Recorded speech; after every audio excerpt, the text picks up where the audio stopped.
Welcome, everyone, to Let's Get Real About Addiction podcast. My name is JF Benoit. I'm the best-selling author of Addicted to the Monkey Mind. My name is Kevin Roberge. I'm a therapist specialized into addiction. We are here to speak about the true thing with addiction. Not only the addiction live into your mind, but into your nervous system too. Right now, if you struggle with addiction, it's really important to know it's all about the emotional autonomy. Because if you don't have emotional autonomy and you're not able to take care of your own emotion, you're probably struggling with addiction just to escape the reality. So if you are someone who is struggling with maintaining a sober lifestyle and you've battled addiction, maybe you've been sober for a little while and now you really want to learn how to maintain sobriety, or if you're a loved one, right? If you have someone in your life that is struggling with addiction, you've landed in the right place. So Kevin and I are here to really help you understand that addiction doesn't really just exist at a mind level, meaning that we can't solve the problem just by thinking about it. We have to actually go to the source of where these trigger exist in the nervous system. So you've landed in a good place. We're excited to be with you and to guide you through this process of recovery. The common problem I see with the clients, it's they don't feel supported by their partner when they try to recover. Wow, I think this is a huge topic, Kevin. Truly, is something that I've encountered with my clients as well, that there's a way that they work on their recovery, right? They go to meetings or they go to groups or they go to therapy, and then they come home, and then there's a way that they're being met, right? Where they then start shutting down in some way. So tell me more a bit about what you've recently seen with your clients. Yeah, yesterday I was speaking with a new client and she asked me, Kevin, my husband don't really support myself, and he judged me, and he asked me why you're not able just to quit and stop use. Ouch, right? I mean, as soon as you say that, I could just feel like, okay, I'm ready to leave the room now. It's like, wow. And what a common thing that people are faced in recovery, that they hear from their partners, like, I don't understand. Like, what's the problem? Why can't you just quit? Right? Why do you have to just keep using like that? It seems to them like almost like like a simple thing as like, why can't you empty the dishwasher? This is the problem, because really often the clients suffer from this kind of judgment, or they don't feel really support, Right. because that, like, for this client, she feel alone, seriously alone. Right. Wow. What an awful feeling, right? It's like here she is battling with her own desire to want to, to stop using, to want to be a different person, and then she just feels alone. And then what happens when she shows up, and then the husband, she's already alone to begin with, and then when she shows up at home and the partner says, I don't understand, why can't you just quit? Then what happens?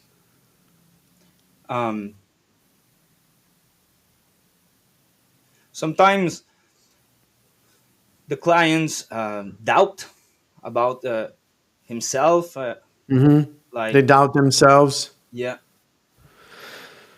How does that manifest though? Where do people, where do our clients go when that happens?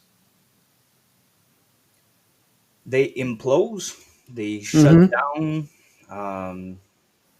be silent, don't want to express their emotion. They don't feel safe. No. So now it's like shut down. So they were isolating before they even got home, but now it's like double isolation. It's like, Yeah. right? Now I'm met And with, at this moment, the client experience isolation, but with a partner. Uh, present, yeah, exactly. So right? So the partner's there, but they're just as alone as they felt even before they entered the door. What an awful feeling, right? To just be in the presence of your partner and then just feel this sense that you just really don't belong. Like there's don't no belong. room, right? There's no room for you, meaning that the person, I think most partners don't realize that they're just layering another expectation of them, right? It's like the expectation is you should be able to quit. And the problem at this moment, it's you hurt a lot. Right.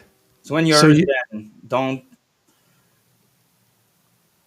don't really trust yourself and don't understand why you can't just quit.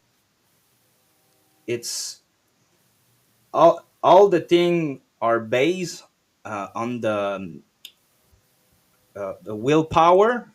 right, right, But when we talk about addiction, it's not just about your willpower. right, You're stuck into your addiction.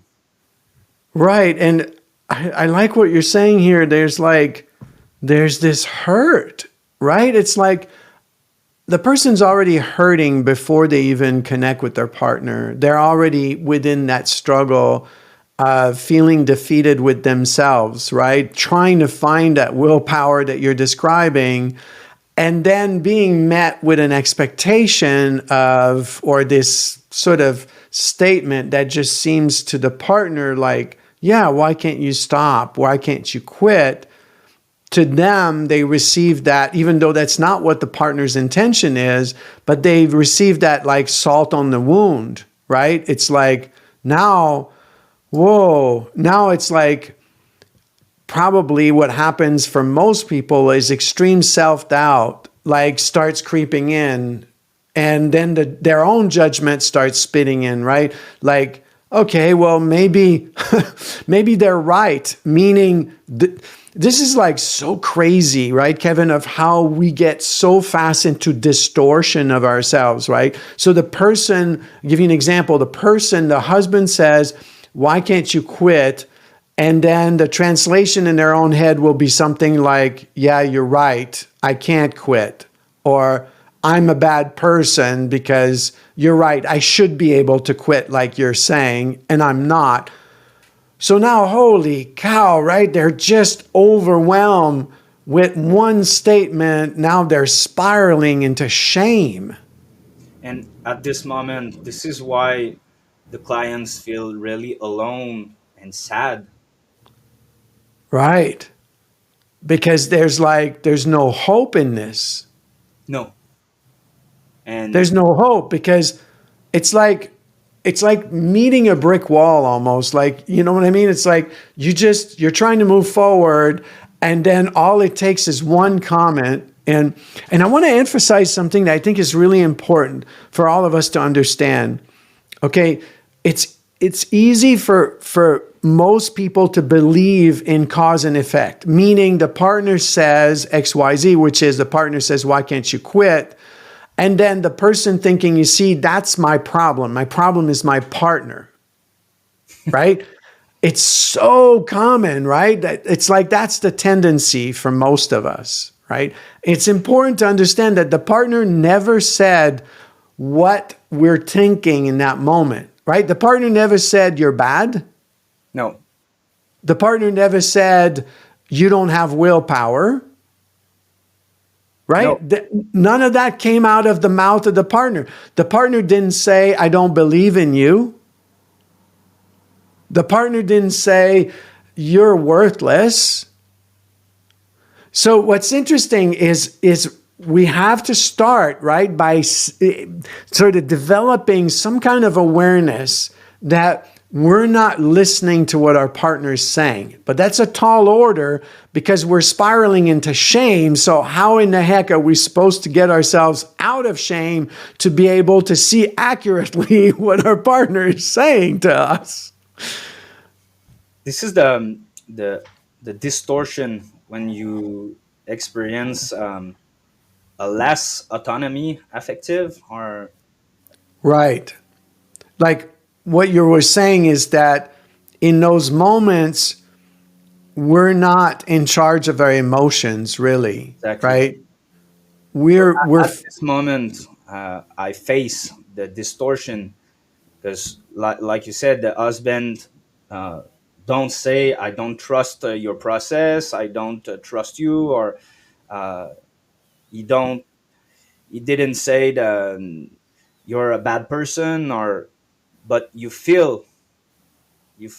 experience this kind of sentence, or yeah, you feel like it. yeah, you feel like it, and this is why at this moment the clients face a lot of pain, loneliness, Right.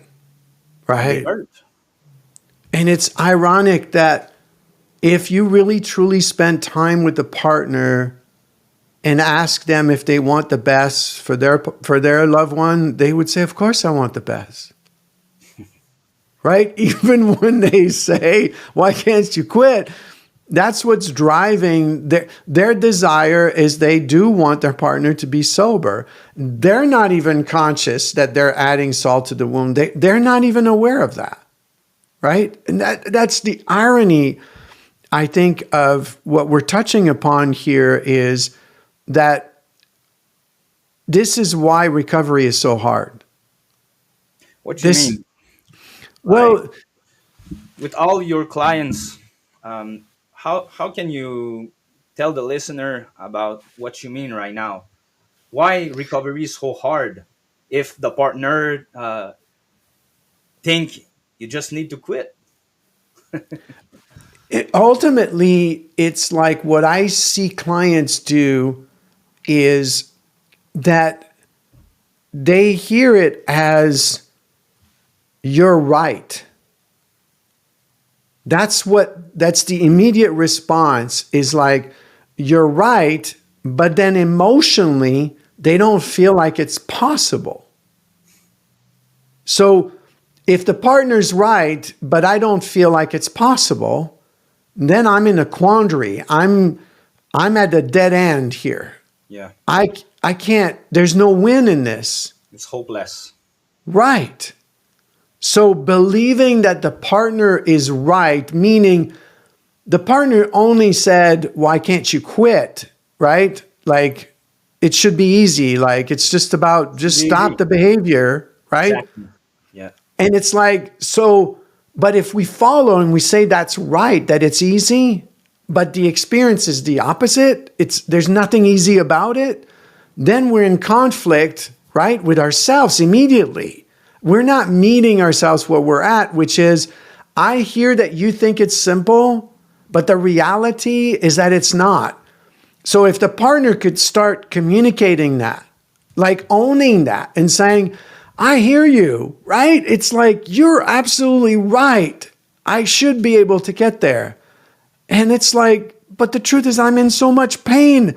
It doesn't seem that easy, right? Can you meet me there? Can you just recognize that? And I'm not using that as an excuse here. I'm not trying to avoid what you're saying, right? It's like, and again, I think though, the important aspect, I love what you do in your work around emotional autonomy, right? Which is, can the person even say that to their partner if they haven't met themselves emotionally first, right? So I think that's why it's so important that they attend groups, right? And they attend meetings like the kind of groups that you lead, because this is a safe space where they can begin to at least own their emotion, right? To begin to have that emotional autonomy that you teach so well to them, right? So that they can go back to their partner and be able to communicate, this idea that, like, yeah, it's a good idea that I should be able to quit. But the truth is that I'm having these emotions that I don't know what to do with.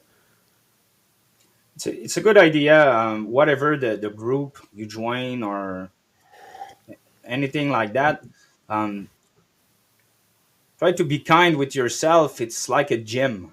You practice to meet your emotion.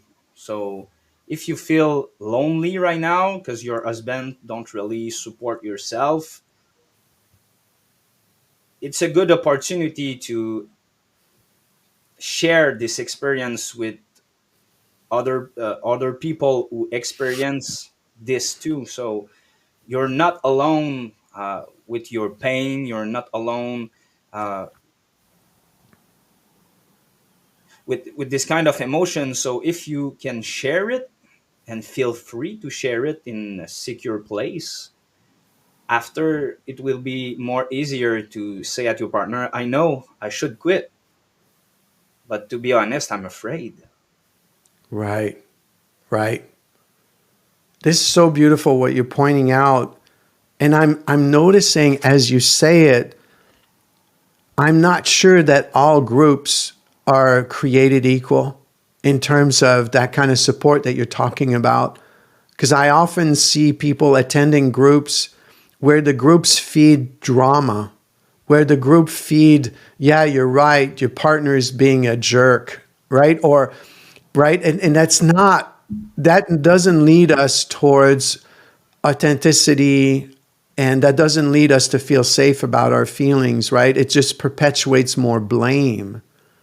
And what you're talking about is secure attachment. It's the very thing we didn't receive, right, growing up.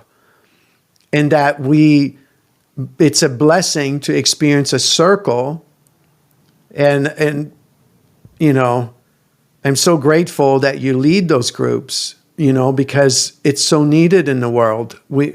We need to be able to learn what it means to feel safe with the way we feel, Yeah.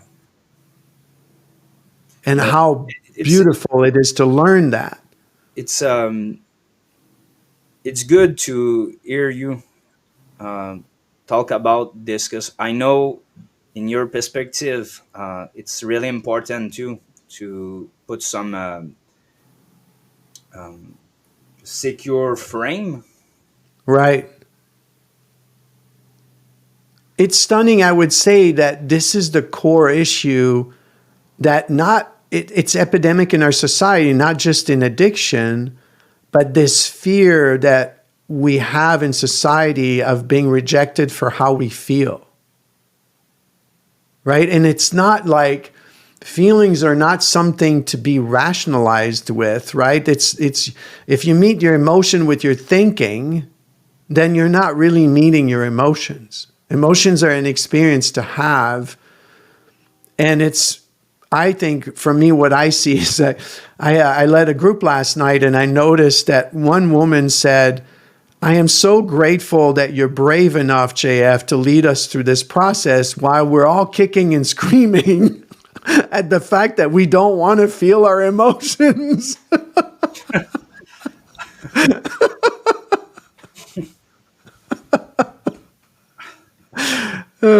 It's nice. You talk about the fact to be brave. Yeah, If I if I feel alone and my husband asks me, why are you just continue to use alcohol or anything? Be brave. Try to be brave and say, you know, it's hard for me when I listen that. right. Hard. Right. When I hear you say that, I'm like in a quandary. I put myself in a quandary in that moment. Like I mean, literally just to communicate where it just suddenly it becomes hopeless for me because I put that expectation on myself. right? So being brave is not about being any different than we are. Being brave is naming, right? Naming what's unfolding for us, not defensively, right? Not saying to the partner, stop pressuring me, or Hmm. you're being such a jerk, or you don't understand, or all these ways that we push away and reject. And It's not it's a critique. right, right. It's not about being critical of the other person or even ourselves in that moment. It's developing the muscle that you're talking about, which is, can I just openly say that I'm hurting, right? In that moment, that I'm like, I'm going, my tendency is like, I'm going to go into shutdown here. What do you suggest for the listener right now who relate with that, and they probably implode if they receive some comments like why you can quit, or just quit, it's easy, just stop the behavior, or what is your suggestion right now for the listener? Well, I think there's several things that can be empowering for the person to do. And I think the first thing you pointed out already, which is not to expect ourselves to that's going to change on a dime, and that will change without support, right? So I can't expect myself to communicate my emotions if I don't feel safe with them. So first, like you said, I got to go to the gym, these groups, to sit and learn to feel safe expressing my emotions without blame, right? So, and that's something that we have to learn to value. We have to like say, hey, that's valuable. And the other thing I want to point out is we have to find the right groups too, because it's not like I said, you can go to the wrong group and then it's just blame, and you're not really learning how to be authentic, and that's not going to serve you. It's not going to. Or it could also be done just one-on-one, right? And again, you got to go to the right kind of support, either a therapist, a life coach, or someone that will help you navigate those emotions and begin to feel safer with them. A lot of people, I think the one misunderstanding here is that a lot of people believe that the problem lies in the communication between the people, right? So, but communications is done with words, and that's not where the problem exists. And that's a very big misunderstanding in addiction. It's like there's an emotional interaction happening. When the partner is saying, why can't you quit? If you really took the time to spend time emotionally with that person, what probably lives in their belly is that I'm hurting, I really miss you. Like I'm hurting to live with someone who's, doing these behaviors, and their life is not good and my life is not good either, and I'm hurting. But they're not saying that because they don't also feel emotionally safe, right? And then the other partner, when they hear that, they take it as shame, as they're bad, and they're just reinforcing that. And they're not connecting with their hurt either, which is, yeah, I feel really hurt and I feel like I don't belong, right? And so you got two partners communicating, right, with words, but changing the words is not going to change much in terms of the emotional attunement that needs to take place, right? It is not what you focus on really in your groups, right? Yeah, 100%. um, because when you communicate, when you try to communicate about your feeling, um, like you said, it's not just about the words. It's how about I feel what I hear. Right. When I hear my partner say what they say, Exactly. what is actually happening in my emotional body? Like what's going on inside my belly? And tips here, it's we don't really use this kind of communication, but a good things to do is to be empathic um, to my partner. If you ask me, "Hey Kevin, why you're not able to quit?" and I try to be empathic with yourself before asking what I'm feeling. Oh, JF, I'm surprised about that. Can you explain what you try to said? How do you feel about the fact that I'm not able to quit right now? And at Right. this So it's point, the challenge in what you're saying, though, is I think this is like, gosh, it's so, it's like a double edged sword, because on one end, that will begin to create more connection, what you're saying, right? It's like having the capacity to be empathetic towards your partner, yeah, right? To be able to ask a question back and say, when you say, why can't you quit, right? You're wanting to know their experience, like, right? And then you want to express empathy towards them. The thing is that on the other side of that, in order to reach that place, I think this is the main thing that we're sharing, is that if you spiral into shame, you're not going to be able to be empathetic, no, right?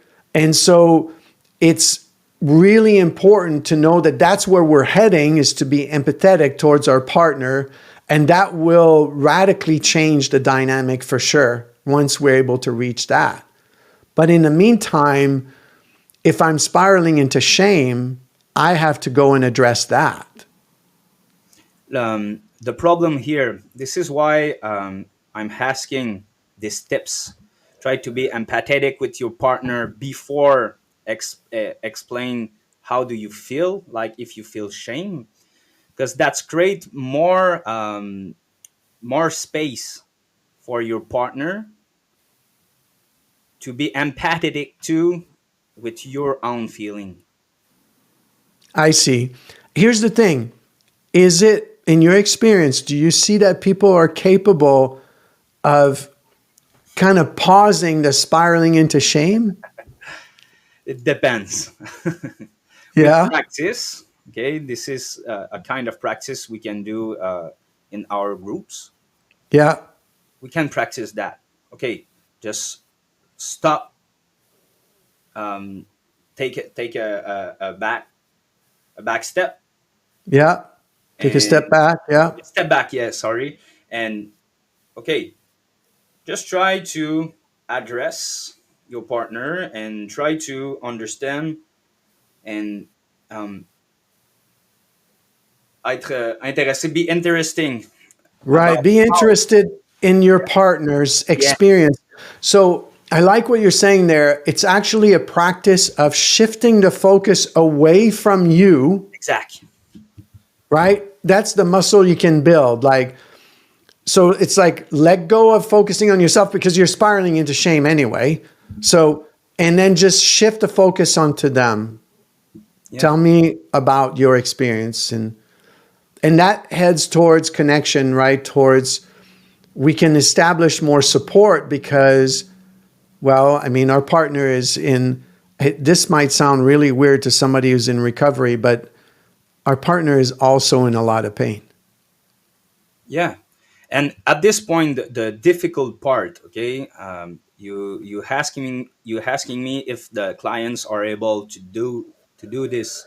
The point is in their ego, uh, they probably feel like I'm the person who suffer in this situation because I'm addict. uh, Right. I want to quit.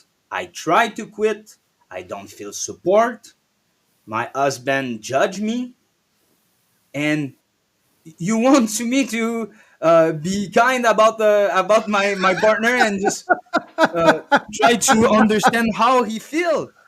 Dang, it's my life. It's I'm struggling when I wake up this morning and I'm hoping and I try to don't use and fuck my husband, you know. So, but point here, okay, Uh, the point here is, in French I use the crosseur. It's like the monkey mind, I think. yeah, it's like the manipulator. Yeah, yeah, but um, it's a concept I use into your brain. You have the monkey mind. It's like the crosseur, okay, Right, and this monkey mind, try to connect yourself with your shame. So if you right. focus your thought on your husband and how he can experience this situation,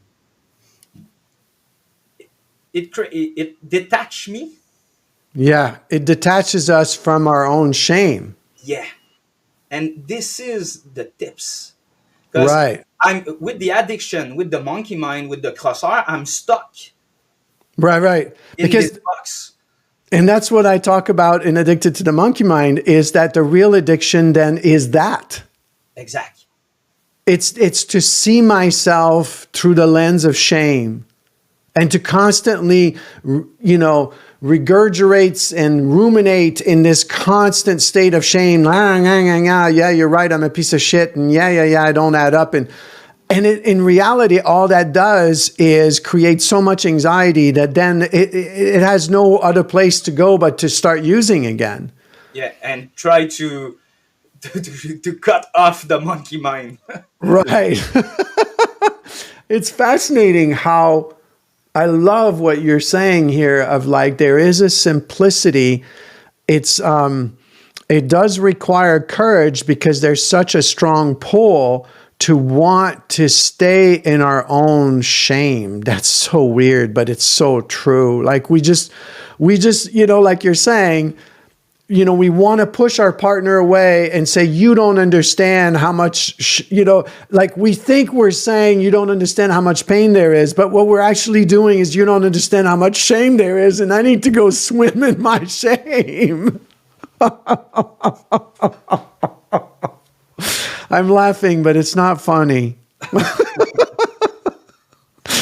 It's Oh funny for my, us right now because we speak about that, but if the listener listen right now and they experience this kind of situation with her husband, or I think it's really painful, to be honest. it is.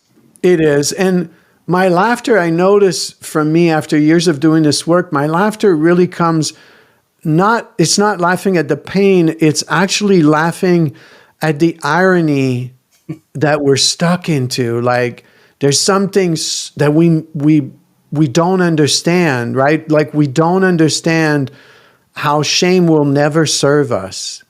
Like we want to subscribe to it because that's the world of correction we lived in taught us that the way to change ourselves is by correcting ourselves and by shaming ourselves. And it's like a constant promise that never delivers. It's like, I will be a better person if I shame the heck out of myself, but it never, ever delivers. And that's the laughter comes from that irony, right? It's like repeating the same behavior, expecting a different result. It never happens. It's so beautiful. I think it's a beautiful place to close today, Kevin, on really this idea that we can actually empower ourselves to shift the focus, even if it's just for 5 seconds to begin with, right? Or maybe 10 or 30. But really breathe for a second and say to yourself, okay, I'm going to put my experience aside. And I'm just going to be curious and empathetic towards my partner and understand that actually my partner suffers too, Yeah. right? They do because we're close. We love each other and they're part of a struggle that I'm in, but they're part of that struggle too. How? You know, this is um, why it's important to find a group and practice yourself, because it practice you to uh, take a step back, yeah, and be aware about the pain of the other, and okay, it's not all about my own pain. So the other can experience the same pain as me, so my husband can too. Right, right. What a beautiful way to begin recovery, really, right? To be on the path of, okay, that is something I'm going to have to learn to master at some point is get out of my own cocoon that I just keep inflicting on myself and hear other people's experience and then hear my partner's experience, hear my family's experience without taking it and fueling constantly the shame that I just can't stop fueling, wow, what a beautiful thing. Thanks, Kevin. That was awesome. All right. See you later. Okay.